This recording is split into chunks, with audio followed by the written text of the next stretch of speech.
બેડવેટિંગ શું છે? બેડવેટિંગ એટલે કે રાત્રે ઊંઘમાં પેશાબ થઈ જવો ખાસ કરીને બાળકોમાં સામાન્ય છે. તે મોટાભાગે 5 થી 7 વર્ષની ઉંમરે ઓટોમેટિક બંધ થઈ જાય છે, પરંતુ કેટલાક કિસ્સાઓમાં મોટા થવા છતાં ચાલુ રહે છે. બેડવેટિંગના કારણો: 1. અપૂરતો વિકાસ, પેશાબ નિયંત્રિત કરતી નસોનો વિકાસ ના થવો.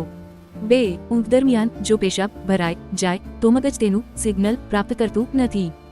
3. યુરિનરી ટ્રેક્ટ ઇન્ફેક્શન પણ એક કારણ બની શકે. 4. હોર્મોનલ ફેરફાર, એન્ટી ડાયુરેટિક હોર્મોનની અછતથી પેશાબ વધારે ઉત્પન્ન થઈ શકે. 5. માનસિક તણાવ, ડર, ચિંતાઓ અથવા પરિવર્તન જેવા કે નવા સ્કૂલમાં જવું, પરિવારમાં ફેરફારો વગેરે. 6. આનુવંશિકતા, જો માતા પિતા બાળપણમાં બેડવેટિંગ કરતા હોય તો બાળકોમાં પણ તે શક્ય છે. પરિવારમાં કોઈને બેડવેટિંગ ઇતિહાસ હોય. જો માતા કે પિતા બાળપણમાં બેડવેટિંગ કરતા હોય તો 40 થી 50% શક્યતા છે કે બાળક પણ કરશે. જો બંને માતા પિતા બેડવેટિંગ કરતા હતા તો 75% શક્યતા છે.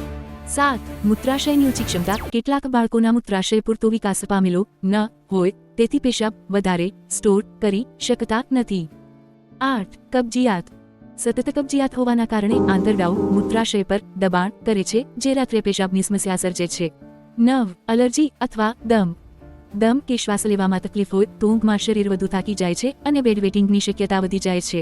10. મધુમેહ, જો બાળક ખૂબ તરસી રહે, ખૂબ ભૂખ લાગે અને વારંવાર પેશાબ જાય તો ડાયાબિટીસનું ટેસ્ટ કરાવવું જોઈએ. બી.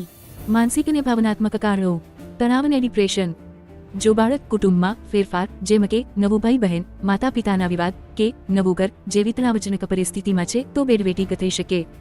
ભય અને ડર, રાત્રે એકલતા કે અંધકારથી ડર લાગતો હોય તો બાળક ટોયલેટ જતું નથી અને પથારી વીંજવી દે છે.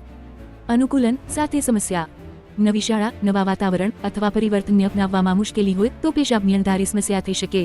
3. પોષણ અને જીવનશૈલી સંબંધિત કારણો: કેફીનવાળા પદાર્થો, ચા, કોફી, ચોકલેટ અને સોફ્ટ ડ્રિંક્સ બેડવેટિંગ વધારે શકે છે. કેટલીક ખાદ્ય વસ્તુઓ વધુ પાણી સ્ટોર કરવામાં મદદ કરે છે, જે રાત્રે વધારે પેશાબનું ઉત્પાદન કરે. ઉંમર અને ઊંઘ સંબંધિત કારણો: જો બાળક ખૂબ ઊંઘતા હોય, કેટલાક બાળકો ખૂબ ઊંઘતા હોય છે અને ઊંઘ દરમિયાન મૂત્રાશયના સિગ્નલ્સ સમજતા નથી. ઉંમર સાથે મૂળો વિકાસ, છોકરાઓમાં બેડવેટિંગની શક્યતા છોકરીઓ કરતાં 2 ગણી વધુ હોય છે. આ વસ્તુ ક્યારેક ચિંતાજનક બની શકે. 7 વર્ષની ઉંમર પછી પણ ચાલુ રહે. અચાનક બેડવેટિંગ શરૂ થઈ જાય જે પહેલા નહોતું.